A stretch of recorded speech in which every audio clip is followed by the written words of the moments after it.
कहीं न कहीं दाल में काला है।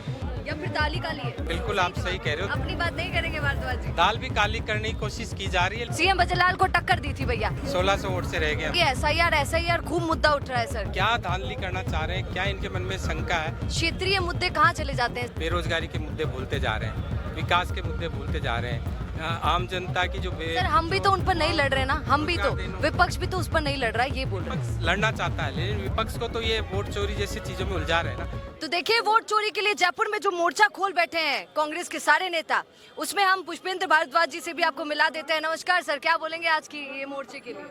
तो कहीं न कहीं दाल में काला है। या फिर दाल ही काली है? दाल भी काली करने की कोशिश की जा रही है, लेकिन अब उनके मंसूबे कामयाब हो गए नहीं, क्योंकि 400 पार का नारा देने वाले 250 पे आ गए थे और ये वोट चोरी नहीं करते तो 250 पे ही रह जाते। क्या बात है पुष्पेंद्र जी, एक सवाल मैं आप सबसे कर रही हूँ, आपसे भी कर लेती हूँ, क्योंकि ये भी खड़े हुए थे सांगानेर सीट से, सीएम बजरलाल को टक्कर दी थी भैया।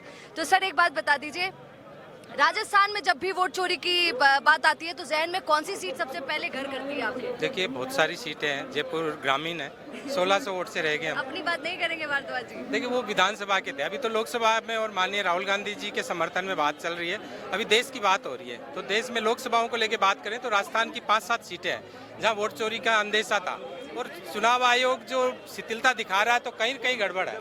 इसलिए चुनाव आयोग को इसमें स्पष्टता क्लियर करनी चाहिए, सामने आना चाहिए, और नए की चुनाव आयोग की बी टीम के रूप में बीजेपी, और बीजेपी को बोलना चाहिए उस टाइम पे बी टीम बन करके प्रवक्ता बन के चुनाव आयोग सामने आ जाता। मतलब अनिल चोपड़ा जी के साथ बहुत बुरा हुआ, क्योंकि 1600 पद मात्र होते हैं। हमारे ललित यादव जी है, प्रहलाद गुंजल जी है जो ओम बिरला जी के सामने लड़े थे, भूपेंद्र यादव जी के सामने ललित यादव जी लड़े थे, मेघवाल जी के सामने हमारे वहाँ गोविंद राम मेघवाल जी लड़े थे। तो बहुत सारे लोग हैं जो कोई 1600, कोई 20,000, कोई 30,000 ऐसे वोटों से। अच्छा पुष्पेंद्र जी एक बात बताइए, कल तक ये कहने वाले कि मैं इंडिया गठबंधन के साथ नहीं हूँ भैया, अपनी तो अलग ही पार्टी है, वो राजकुमार रौत आज कह रहे हैं कि वोट चोरी तो हो रही है और मैं इंडिया गठबंधन के साथ हूँ। देखिए ये देश की बात हो रही है, देश के लोकतंत्र को बचाने की बात हो रही है। आज देश के लोकतंत्र की खूबसूरती यही है कि जब पक्ष लोगों पे जाति करने लग जाए, देश में लोकतंत्र के साथ खिलवाड़ करने लग जाए, तो विपक्ष के लोगों को एकजुट होना चाहिए। और जो विपक्ष के लोग एकजुटता दिखा रहे हैं, 300 से ज़्यादा सांसद धरने प्रदर्शन में शामिल हुए दिल्ली में, वो इस देश के सच्चे लोकतंत्र की पहचान बने। अच्छा ये एसआईआर खूब मुद्दा उठ रहा है सर, क्या बोलेंगे? देखिए जो सालों से जिन आधार कार्ड पे लोग वोट देते आ रहे हैं, भाई आज आदमी का वोटर आईडी आधार होता है, आधार कार्ड आधार होता है, ड्राइविंग लाइसेंस होता है, डेट ऑफ बर्थ का सर्टिफिकेट होता है। अब आप कोई एक भी आप आधार ले जा करके वोट दे सकते थे, अपना नाम जुड़वा सकते थे। अभी ये क्या धांधली करना चाह रहे हैं, क्या इनके मन में शंका है, इसको लेकर के जो कर रहे हैं ये गलत। भारद्वाज जी एक छोटा सा सवाल कर लूँ, सही जवाब दीजिएगा। सब कहते हैं कि अरे भैया संविधान बचाओ रैली की बात कर लीजिए, आज मोर्चा खोल लिया है वोट चोरी का। क्षेत्रीय मुद्दे कहाँ चले जाते हैं सर? डूंगरी बांध हो गया, झालावाड़ का मुद्दा हो गया, अब तो जोजरी नदी का हो गया। ये नहीं बिल्कुल आप सही कह रहे हो। देश के अंदर जो आज देश में नरेंद्र मोदी जी ने हालात कर दी, देश की जनता को उलझा के रख देते हैं, कभी सर में उलझा देते हैं, कभी सीएए में उलझाते हैं, कभी वोट चोरी के मामले में उलझा देते हैं, कभी बहुत सारी चीज़ें ऐसी है।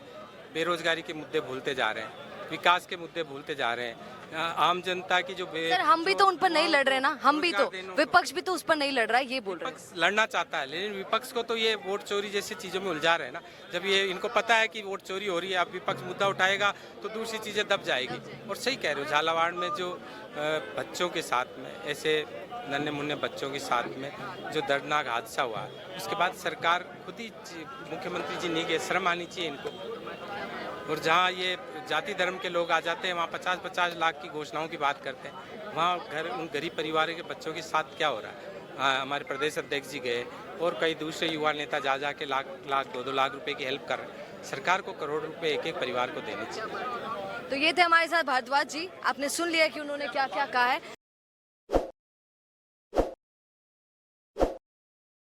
ताज़ा खबरों के लिए विजिट करें द फैक्ट इंडिया की वेबसाइट और डाउनलोड करें द फैक्ट इंडिया ऐप।